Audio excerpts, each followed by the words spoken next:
The movie opens in the early 1800s. A young girl named Ellen kneels by her bedside in solemn prayer. Her heart aches with a loneliness that seems to echo through the walls of her home, and she asks quietly for someone, anyone, to keep her company. The wish takes root in the air around her, not merely heard but answered by something ancient and unsleeping.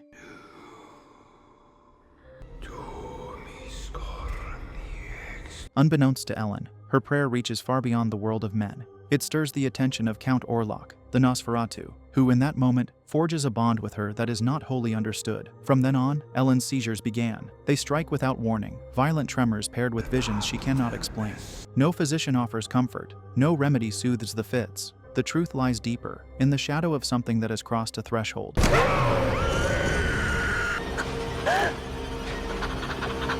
By 1838, Ellen is a grown woman and now wife to Thomas Hutter, a real estate clerk. They live in Visborg, a quiet town tucked in the German countryside. Ellen speaks of her dreams often, dreams laced with blood and ruin, in which a figure looms long-limbed and silent across her thoughts. Everyone was dead.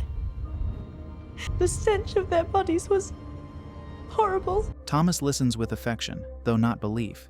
He assures her the dreams mean nothing, that nightmares are only that. When his employer, Herr Nock, offers a generous commission to close a property deal with a reclusive aristocrat, Thomas agrees without hesitation.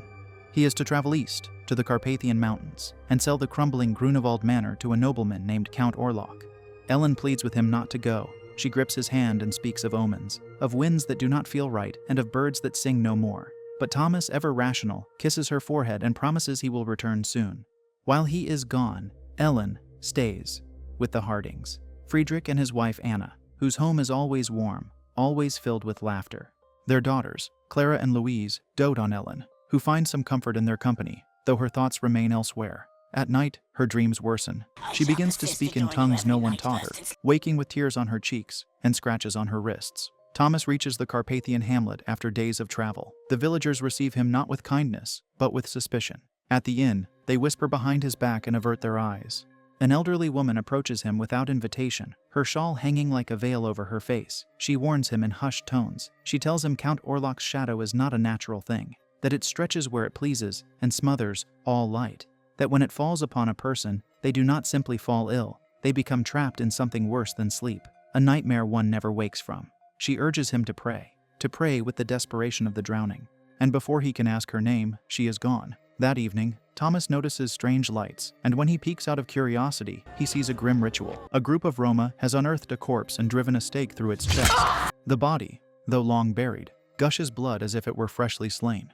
Thomas recoils, unsure whether he is dreaming or waking. By dawn, the hamlet is deserted. His horse has vanished, and no one answers his knocks. The inn is empty. Doors hang open. Silence weighs heavily like snow. Still, Thomas presses on.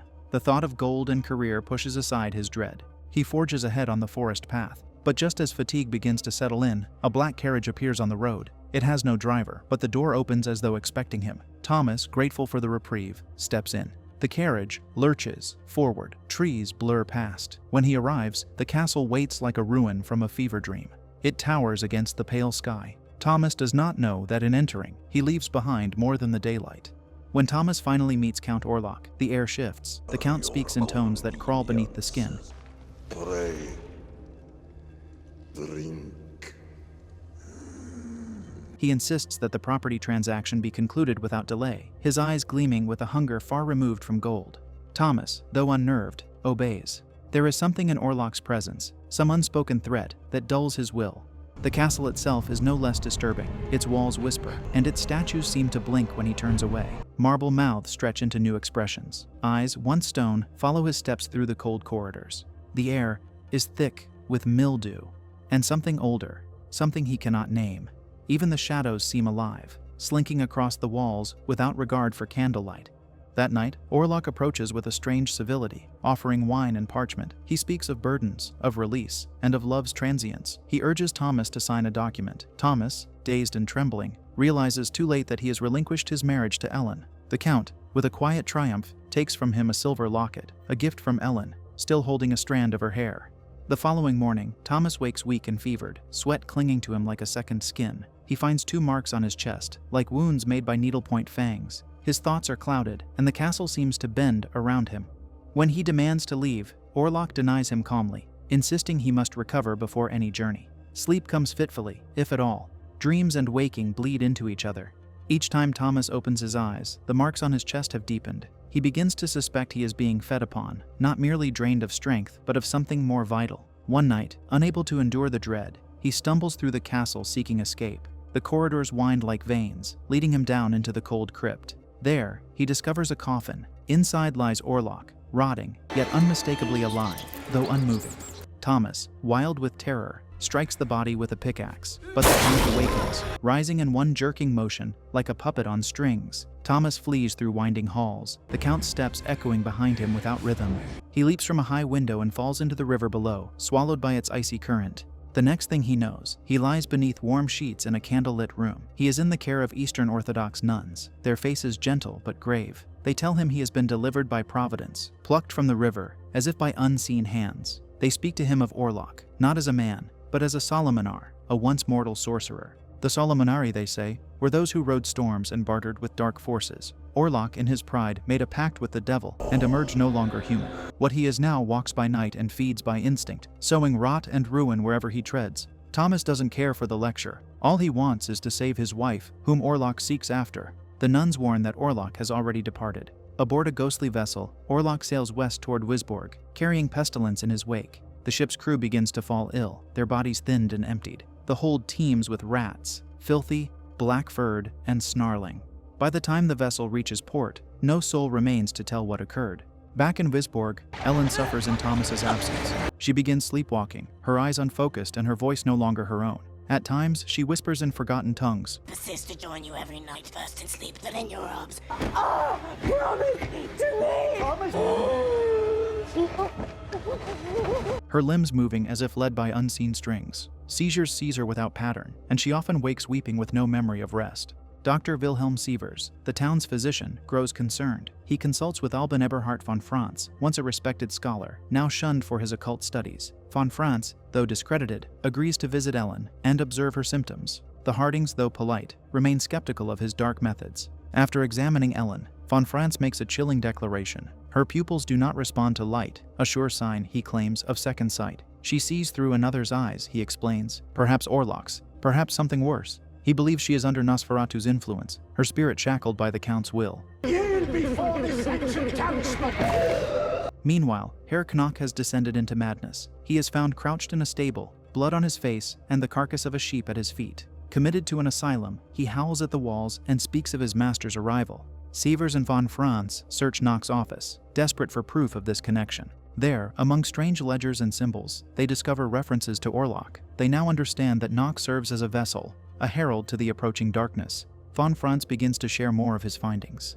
He explains that though the Nosferatu cannot be slain easily, one weakness remains constant. The creature must return to the soil in which it was first buried.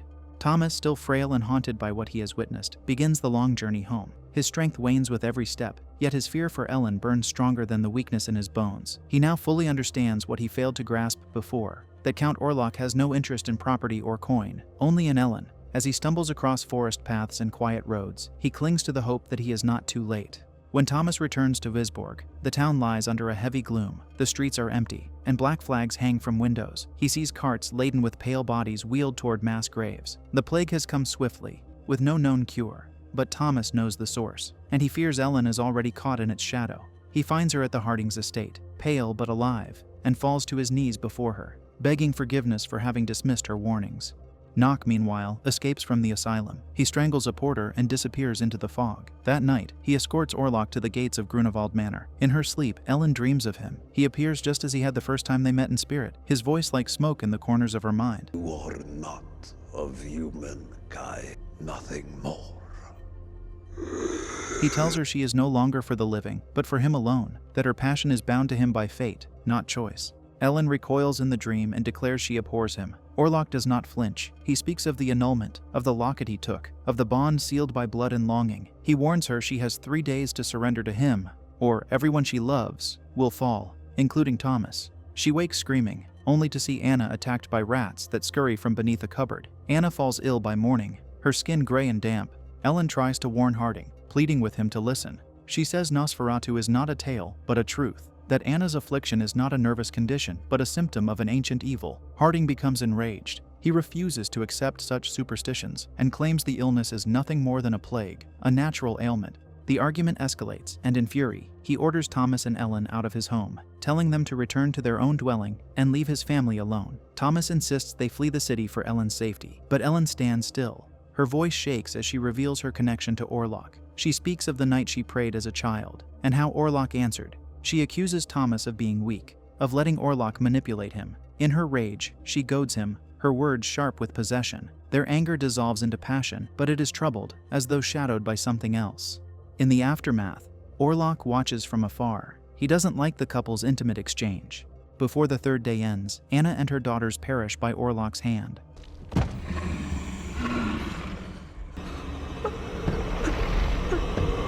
Harding, discovering the ruin, loses his grip on reason. At first, he blames Thomas and Ellen, screaming that they brought this curse. But when he sees the bite on Thomas's chest, the truth becomes undeniable. Racked with sorrow, he returns to Anna's lifeless form and cradles her. He contracts the plague and follows her into the beyond by nightfall. Von Franz, desperate to end the nightmare, reveals what his final research has uncovered. The Nosferatu, bound by dark laws, can only be undone by a maiden's willing sacrifice. Ellen listens without speaking, and the next morning, she conspires with him in secret. She tells him to keep Thomas far from her. Thomas, Sievers, and Von Franz head to Grunewald Manor, where they find Nock sleeping in Orlok's coffin. In confusion and fear, they drive a stake through him, thinking him a vampire. When Nock breathes no more, Thomas realizes the trickery to buy Ellen time. Realizing the truth, Thomas flees the manor and races through the infected streets to return to his wife. At home, Ellen opens the window and waits. Orlok comes to her in silence. She repledges her allegiance to him, and he is pleased. He feeds on her slowly as the stars fade from the sky. When the first rays of dawn spill through the curtains, Orlok hesitates. Ellen, still breathing, draws him closer and whispers for him to finish. He bends to her once more, but stiffens as sunlight brushes his shoulders. His skin cracks and bleeds, and he lets out a final agonizing cry. Thomas arrives moments later. He finds her in bed, her skin cool, her lifeless lips smiling. He takes her hand and kneels beside her, eyes full of sorrow and tears. Von Franz enters quietly and confirms what they already know. Her sacrifice has ended the curse. The shadow is lifted.